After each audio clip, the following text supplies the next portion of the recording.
एक माँ जिसको राजनीति से मतलब ही नहीं था, एक माँ जिसकी आयु 100 वर्ष से भी ऊपर हो चुकी थी, उस माँ ने न जाने कितने कष्ट झेल के अपने बच्चे को पढ़ाया और कभी प्रधानमंत्री पद की जो उसके पुत्र के पास है उसका कभी लाभ नहीं लिया।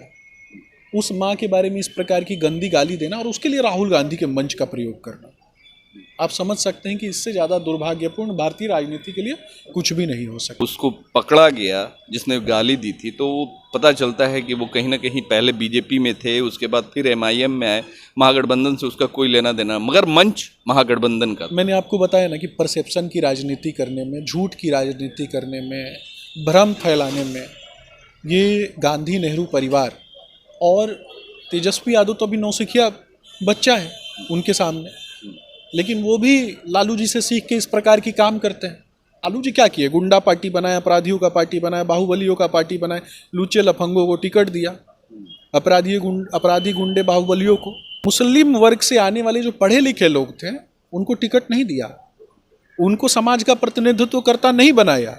बाहुबलियों को, गुंडों को टिकट दिया, पैचेज ऑफ वोट्स की दलाली करने वाले लोगों को कि तुम इसके ठेकेदार हो, इस समाज का ठेका तुम्हारा, तुम इनके साथ जो करना है शोषण कर लो।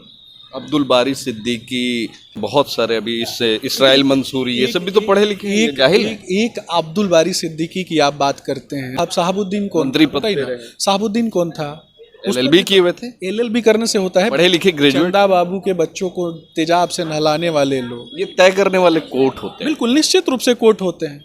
मैं तो वही बता रहा हूँ ना, इतने दिन से जेल में बंद थे, क्या मतलब तिरंगा झंडा लेके घूमने के लिए नहीं बंद थे ना, आपराधिक मानसिकता के कारण बंद थे। ये जो मामला हुआ, ये कोई पहला मामला है? प्रधानमंत्री को तो आज गाली दी गई, मगर इससे पहले भी आपके पार्टी पे भी आरोप लगता है कि प्रधानमंत्री ने खुद, प्रधानमंत्री की जो एक गरिमा होती है उसको तार तार किया गया।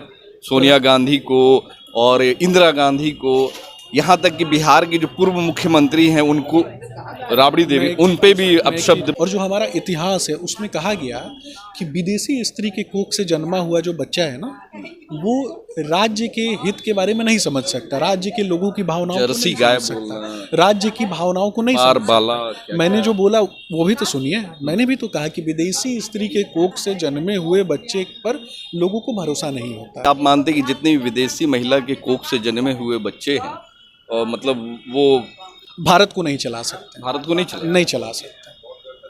भारत को, भारत में जन्मे हुए लोगों के जो बच्चे हैं वही चला सकते हैं, जो भारत को माँ मानते हैं, जमीन का टुकड़ा नहीं मानते। डिप्टी सीएम है सम्राट चौधरी, वो खुद बोलते हैं कि मेरी राजनीति जो है चमकी है किसी को गाली देते हुए। अगर राजनीति में चमकना है तो ऐसा कभी नहीं बयान है उनका, बिल्कुल नहीं कहा है। आप गठबंधन का इतना बड़ा बंदी एनडीए का, मगर जो उसका असर होना चाहिए, व्यापक असर, उस टाइप का असर देखने को हम नहीं। गुंडा पार्टी से थोड़े आते हैं कि किसी का शीशा तोड़ देंगे और किसी का घर जला देंगे। मतलब अदर जो है, बिल्कुल वो गुंडा पार्टी से आते हैं। महागठबंधन पे आपका इशारा है? निश्चित रूप से लालू जी की पार्टी पर इशारा है, लालू जी के परिवार पर इशारा है। वो गुंडा पार्टी से आते हैं, वो घर तोड़ देते हैं, किसी का घर जला देते हैं। जिस तरीके से प्रधानमंत्री जी समिट में गए हुए थे, जैसे ही जब रिटर्न आते हैं, सबसे बड़ा राजनीतिक मुद्दा बिहार को लेकर, जो बिहार में उनको, उनके खिलाफ, और जिस तरीके से उनको गाली दी गई, तो इसको बनाते हैं और वो कहीं ना कहीं बिहार की महिलाओं पे फोकस करते हुए ये कहते हैं, हम वो अपने एक मिनट से वही बता रहे हैं आपको कि बिहार की महिलाओं का ये अपमान है। तो क्या माँ सिर्फ बिहार की महिलाएं हैं? पूरे भारत की महिलाएं को उन्होंने क्यों नहीं बताया? मैं वही बता, क्योंकि इलेक्शन है तो बिहार पे फोकस कर रहे हैं, और बिहार को ही कहीं ना कहीं वो इंडिकेट कर रहे थे, बिहार की महिलाओं को फोकस कर रहे थे, ताकि बिहार की महिलाओं का इमोशनल वोट जो है वो उनके प्रति आ सके। महागठबंधन की वोटर अधिकार यात्रा के दौरान जिस तरीके से माननीय प्रधानमंत्री नरेंद्र मोदी जी को अशोभनीय भाषा का इस्तेमाल किया नरेंद्र मोदी जी के लिए, और उनकी मां को बहुत ही अशोभनीय गाली दी गई, जिसको लेकर बीजेपी गठबंधन के लोग आज पूरी तरीके से बिहार बंद का आह्वान कर रहे थे। और बहुत कुछ ऐसा राजनीति में अभी देखने को और सुनने को मिलेगा। इस पर बात करने के लिए हमारे साथ में सुमित शशांक हैं, जो कि मोतिहारी से संभावित उम्मीदवार भी हैं भाजपा के, और युवाओं के फायर ब्रांड नेता माने जाते हैं भाजपा के। बात करेंगे आज पूरी तरीके से आप लोगों ने जो बंदी का आह्वान किया था, क्या कुछ लग रहा है कि किस तरीके से देखते हैं जो इस तरीके से माननीय प्रधानमंत्री को गाली देना, और जो इस तरीके से राजनीतिक मंच पे देखिए, किसी पार्टी की बंदी से ज़्यादा, किसी गठबंधन की बंदी से ज़्यादा ये आम जनता की बंदी थी। और आम जनता ने एक माँ के अपमान को कहीं ना कहीं हृदय पे लिया। किसी भी व्यक्ति की माँ हो, किसी भी धर्म से आने वाले, किसी भी समाज से आने वाले, किसी भी मजहब से आने वाले व्यक्ति की माँ माँ होती है। माँ जन्मदात्री होती है। धरती को हम माँ का दर्जा देते हैं, प्रकृति को माँ का दर्जा देते हैं। और एक माँ जिसको राजनीति से मतलब ही नहीं था, एक माँ जिसकी आयु 100 वर्ष से भी ऊपर हो चुकी थी, उस माँ ने न जाने कितने कष्ट झेल के अपने बच्चे को पढ़ाया और कभी प्रधानमंत्री पद की जो उसके पुत्र के पास है उसका कभी लाभ नहीं लिया। उस माँ के बारे में इस प्रकार की गंदी गाली देना और उसके लिए राहुल गांधी के मंच का प्रयोग करना, आप समझ सकते हैं कि इससे ज़्यादा दुर्भाग्यपूर्ण भारतीय राजनीति के लिए कुछ भी नहीं हो सकता। मगर जब उसको पकड़ा गया जिसने गाली दी थी, तो पता चलता है कि वो कहीं ना कहीं पहले बीजेपी में थे, उसके बाद फिर एमआईएम में आए। महागठबंधन से उसका कोई लेना देना, मगर मंच महागठबंधन का। मैंने आपको बताया ना कि परसेप्शन की राजनीति करने में, झूठ की राजनीति करने में, भ्रम फैलाने में ये गांधी नेहरू परिवार और तेजस्वी यादव तो अभी नौसिखिया बच्चा है उनके सामने, लेकिन वो भी लालू जी से सीख के इस प्रकार की काम करते हैं। अब देखिए ना, इमरजेंसी लगता है, इमरजेंसी के काल में सबसे ज़्यादा नसबंदी किसकी हुई? ट्रेन में घूमने वाले, बस में घूमने वाले, सब्जी बेचने वाले, ठेला चलाने वाले, ऑटो चलाने वाले, पंचर लगाने वाले, ऐसे ही लोगों की नसबंदी हुई ना पकड़ के। इसमें सबसे ज़्यादा नसबंदी दलितों की हुई और मुसलमानों की हुई। लेकिन कांग्रेस किसको अपना बताती है, किसको कहती है कि हम उनके मसीहा हैं? समझ रहे हैं ना? बरसों से एक नारा है, गरीबी हटाओ, गरीबी हटाओ, गरीबी हटाओ। कभी हटा?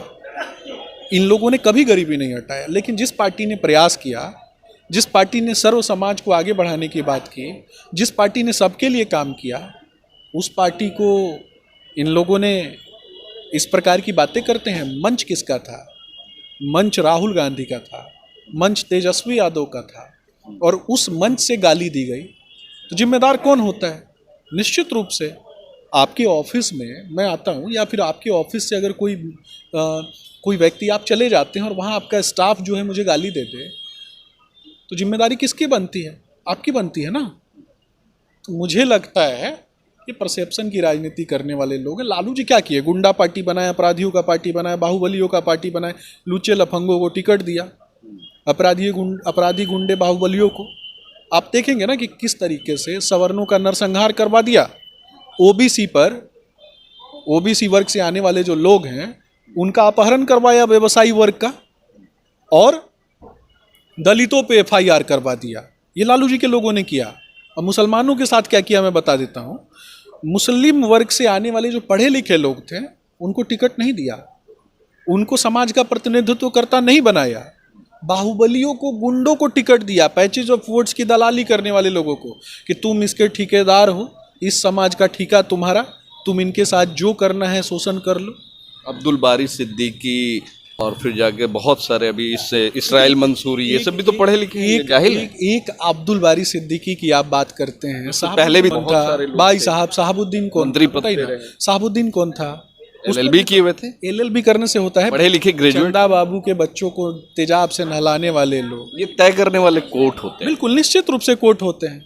मैं तो वही बता रहा हूँ ना, इतने दिन से जेल में बंद थे, क्या मतलब तिरंगा झंडा लेके घूमने के लिए नहीं बंद थे ना, आपराधिक मानसिकता के कारण बंद थे। अच्छा, ये जो मामला हुआ, ये कोई पहला मामला है? प्रधानमंत्री को तो आज गाली दी गई, मगर इससे पहले भी आपके पार्टी पे भी आरोप लगता है कि प्रधानमंत्री ने खुद, प्रधानमंत्री की जो एक गरिमा होती है उसको तार तार किया गया।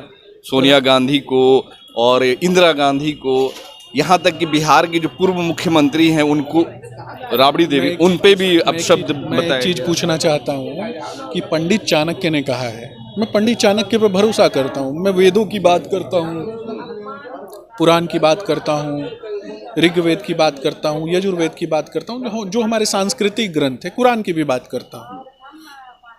हमारे सांस्कृतिक ग्रंथों में और जो हमारा इतिहास है उसमें कहा गया कि विदेशी स्त्री के कोख से जन्मा हुआ जो बच्चा है ना, वो राज्य के हित के बारे में नहीं समझ सकता, राज्य के लोगों की भावनाओं को जर्सी नहीं गाय समझ बोलना, सकता, राज्य की भावनाओं को नहीं बार समझ बाला सकता। मैंने जो बोला वो भी तो सुनिए, मैंने भी तो कहा कि विदेशी स्त्री के कोख से जन्मे हुए बच्चे पर लोगों को भरोसा नहीं होता। ये पंडित चाणक्य ने कहा है, तो हम पंडित चाणक्य की बात पे भरोसा करेंगे? तो मतलब कहने का मतलब विदेशी महिला जो है माँ नहीं होती।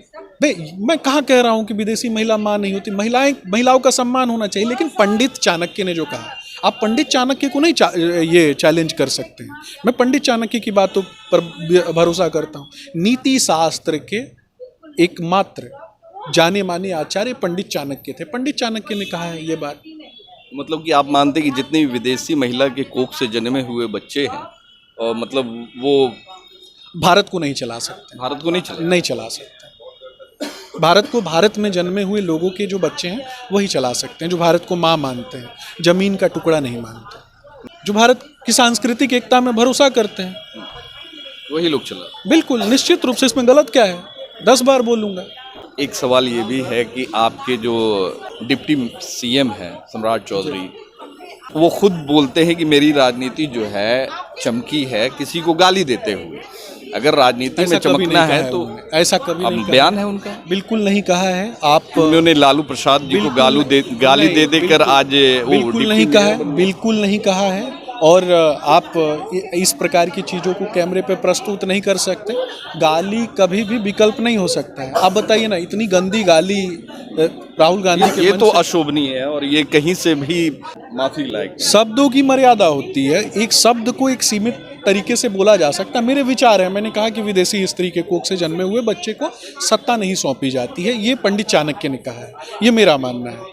ये पंडित चाणक्य ने कहा, ये मैंने बोला है। एक सवाल ये भी है कि आप लोगों ने आज बड़ा बंदी बुलाया और जिस तरीके से एक असर देखने को मिला, गठबंधन का इतना बड़ा बंदी एनडीए का, मगर जो उसका असर होना चाहिए व्यापक असर, उस टाइप का असर देखने को हम नहीं गुंडा पार्टी से थोड़े आते हैं कि किसी का शीशा तोड़ देंगे और किसी का घर जला देंगे। मतलब अदर जो है बिल्कुल वो गुंडा पार्टी से आते हैं। महागठबंधन पे आपका इशारा है? निश्चित रूप से लालू जी की पार्टी पर इशारा है, लालू जी के परिवार पर इशारा है। वो गुंडा पार्टी से आते हैं, वो घर तोड़ देते हैं, किसी का घर जला देते हैं। गाली तो आपको कांग्रेस के नहीं, मैं वही बता रहा हूँ ना, तेजस्वी यादव भी उसी मंच पे थे। तेजस्वी, यानी आपका टारगेट ले दे करके तेजस्वी यादव दोनों ही है। कांग्रेस को, मतलब आप लोग दोनों ही। अच्छा, नैतिक रूप से दोनों ही पार्टियों का पतन हो चुका है, नैतिक रूप से दोनों ही लोगों का पतन हो चुका है। तो जिसका नैतिक पतन हो चुका है, जिसका नैतिक आचरण समाप्त हो गया है, जिसको भारत के लोगों के लिए प्रेम नहीं है, जो राष्ट्रपति को राष्ट्रपत्नी कहने के बाद शर्मिंदा नहीं होते। एक आदिवासी महिला है ना, जिसने अपना सोची, कल्पना कीजिए जब उनका जन्म हुआ होगा तो वो कभी सोची होंगी कि वो राष्ट्रपति बन जाएंगे। उन्होंने काम किया, समाज के लिए काम किया, देश के लिए काम किया, इतनी पढ़ाई लिखाई की, उनको राष्ट्रपत्नी कहा जाएगा क्या? उस समय तो आप प्रश्न पूछने मुझसे नहीं आए, उस समय तेजस्वी यादव ने नहीं कहा, लेकिन विदेशी स्त्री बोल दिया तो उस पर आप मुझे घेरने का प्रयास कर रहे हैं कि विदेशी स्त्री नहीं होती है क्या। मैं तो कह रहा हूँ, मैं तो सम्मान करता हूँ, लेकिन देश नहीं ना सौंप दूंगा, अपना घर नहीं ना दे दूंगा, अपनी भारत माँ को गिरवी नहीं रख दूंगा ना उनके सामने। भारत माँ सबके लिए माँ है। एक सवाल ये भी रहेगा कि जिस तरीके से प्रधानमंत्री जी समिट में गए हुए थे, जैसे ही जब रिटर्न आते हैं, सबसे बड़ा राजनीतिक मुद्दा बिहार को लेकर, जो बिहार में उनको, उनके खिलाफ और जिस तरीके से उनको गाली दी गई, तो इसको बनाते हैं और वो कहीं ना कहीं बिहार की महिलाओं पे फोकस करते हुए ये कहते हैं, अपने एक मिनट से वही बता रहे आपको कि बिहार की महिलाओं का ये अपमान है। तो क्या माँ सिर्फ बिहार की महिलाएं हैं? पूरे भारत की महिलाएं को उन्होंने क्यों नहीं बताया? मैं वही बता, क्योंकि इलेक्शन है तो बिहार पे फोकस कर रहे हैं और बिहार को ही कहीं ना कहीं वो इंडिकेट कर रहे थे, बिहार की महिलाओं को फोकस कर रहे थे, ताकि बिहार की महिलाओं का इमोशनल वोट जो है वो उनके प्रति आ सके। देखिए, जब मैं ये कहूँगा कि दरभंगा में गाली दी गई, दरभंगा की माओ का अपमान है, तो उसको भी आप गलत तरीके से प्रस्तुत कर सकते हैं। आप शब्दों में, आप एक अच्छे वक्ता हैं तो आप अपने शब्दों में बोल सकते हैं, लेकिन मेरी बात सुनिए ना।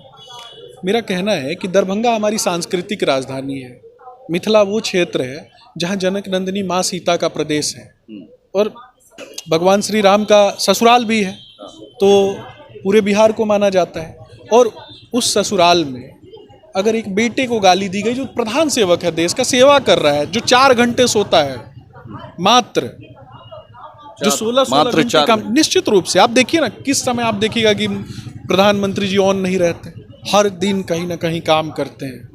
हम एक जगह से दूसरी जगह जाते हैं ना तो थक जाते हैं, हम जैसे युवा साथी, लेकिन वो एक दिन में कहाँ कहाँ जाते हैं, कितना ट्रेवल करते हैं, कितनी मेहनत करते हैं, कितना पैदल चलते हैं, किसके लिए? मेरे और आपके जैसे लोगों के लिए ना। पैदल तो राहुल गांधी भी खूब चल रहे बिहार में, चुनाव में, तेजस्वी जी भी खूब चल रहे हैं चुनाव में, उससे पहले भी भारत जोड़ो नहीं, यात्रा, और उसके पहले आप चुनाव में ही, भारत जोड़ो यात्रा कब किया था उन्होंने? चुनाव में किया था। अभी ये जो उसके बाद वोटर चोर वही नकदी बता रहा हूं ना, माँ सीता के मंदिर में जाना उनको अच्छा लगता है चुनाव में, लेकिन राम जी के मंदिर में जाना अच्छा नहीं लगता है। राम जी के मंदिर राम को भी मानते हैं। कौन गया था? गए नहीं थे क्योंकि आप लोगों ने उसका फीता कटवाया था, इसलिए नहीं गए थे। क्यों नहीं गए थे? ईश्वर सबके होते हैं, ईश्वर तो सबके होते हैं। बिहार की राजनीति क्या रंग लाने वाली है, खासकर जो ये अभी जो वोटर अधिकार यात्रा, उसके बाद फिर ये माननीय प्रधानमंत्री को गाली देना, क्या लगता है बिहार के लोगों का मूड मिजाज क्या होने वाला है? ये बिल्कुल गलत है। प्रधानमंत्री नरेंद्र मोदी जी की माँ को गाली नहीं दिया गया, पूरे बिहार की माताओं बहनों का अपमान है। फिर मैं कहूँगा, ये देश की माताओं बहनों का अपमान है, ये धरती माँ का अपमान राजनीति में है। इस तरीके से नहीं होना चाहिए। राजनीति में ये सारी चीज़ें नहीं हो सकती विपक्ष हैं, दोनों को ही नहीं हो सकती हैं, ये सारी चीज़ें नहीं हो सकती हैं। जब आप किसी की माँ को गाली देते हैं तो घर जाके आपको अपनी माँ का भी सामना करना होता है। मगर ये तो आरोप जो लोग लग रहा है माँ को माँ कि नहीं शुरुआत मानते, आप लोगों ने ही की। जो माँ को माँ नहीं मानते हैं वो माँ को गाली दे सकते हैं।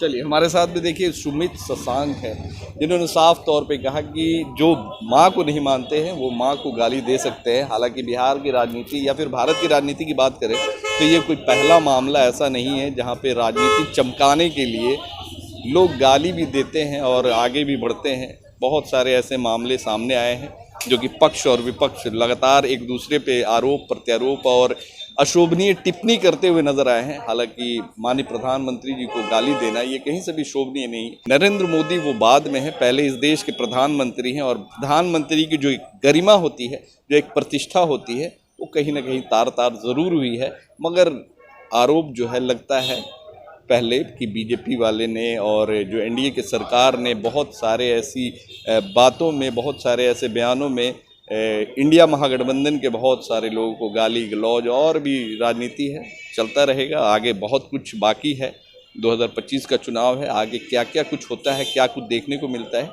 इंतज़ार कीजिए। बिहार के लोग और बिहार की माताएं बहनें इंतज़ार कीजिए। धन्यवाद।